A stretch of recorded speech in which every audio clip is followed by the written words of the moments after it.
Il y a un élément nouveau que moi je n'avais jamais vu, c'était, bon, on est habitué, je vous dis, depuis une trentaine d'années, les attaques de loups, les troupeaux de moutons, qui sont effectivement dramatiques pour les éleveurs, qui font qu'aujourd'hui, il y a un pâturage qu'on abandonne le 8 août, alors qu'avant on l'abandonnait début septembre, à cause du problème que vous connaissez des louves qui apprennent à leur louveteau à chasser à la fin août, début septembre. Et nous, on a un phénomène qui est nouveau, c'est le fait que nous, on prend en pension des bovins. On a un troupeau de 300 bovins. Et les loups, maintenant, les meutes, s'attaquent aux bovins. Puis alors, les méthodes d'attaque des mammouths.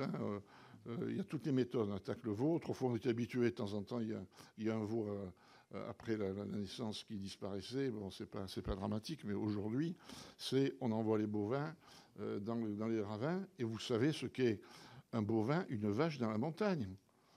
Vous savez que les bovins ne marchent qu'à l'horizontale. Ou quand ils marchent à la descente ou à la montée, c'est pas à pas, comme un enfant de 1 an. Donc, vous imaginez, une fois qu'ils ont découvert ça dans la meute, alors ensuite ils enseignent le louveteau, et on finit, nous, vous parliez du problème économique, je réfléchissais en disant, mais où est-ce qu'il y a un problème économique qui est majeur? Nous, le pâturage, puisqu'on prend des bovins en estive, à peu près 100 € l'estive, gardé, self, tout est compris, eh bien, il y a des éleveurs qui ne veulent plus nous envoyer leurs vaches. Donc nous, comment on fait? Et autant, ça je suis témoin, il y a une grande efficacité parce que nous soutenons ici énormément les louvetiers. Ils sont d'un dévouement. Alors il y a un problème de statut. Bon, ce sont des gens qui sont des bénévoles, ils ne sont pas assez considérés. Mais moi, je peux vous dire qu'ils sont efficaces. Vous avez une attaque, vous savez que vous avez des loups qui attaquent sur un pâturage. À partir du moment où le préfet nous a donné l'autorisation de tir, vous envoyez un louvetier, je peux vous dire qu'avec une aide thermique, c'est réglé. Le loup, il n'a aucune chance. C'est que le loup est un gibier. Ça veut dire que le loup passe toujours aux mêmes endroits. Donc ça, et il y a ça. Et deuxièmement, ce dont il ne se méfie pas, c'est la nuit. Il est convaincu que la nuit, il échappe au contrôle de l'homme. À partir du moment où vous avez une aide thermique, c'est fini. Et c'est pour ça que les écolos poussaient pour qu'on éclaire. Enfin, si vous donnez du jour au loup, vous ne l'attrapez jamais. Par contre, la nuit, il se laisse avoir.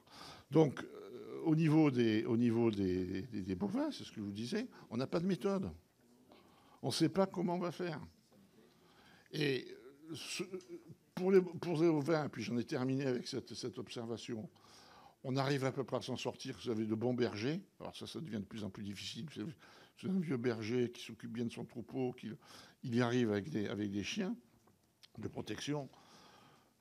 Par contre, pour les bovins, alors j'en reviens à ce que disait monsieur le préfet référent, c'est vrai qu'on a vu peut-être une baisse du nombre de victimes, mais sur les ovins.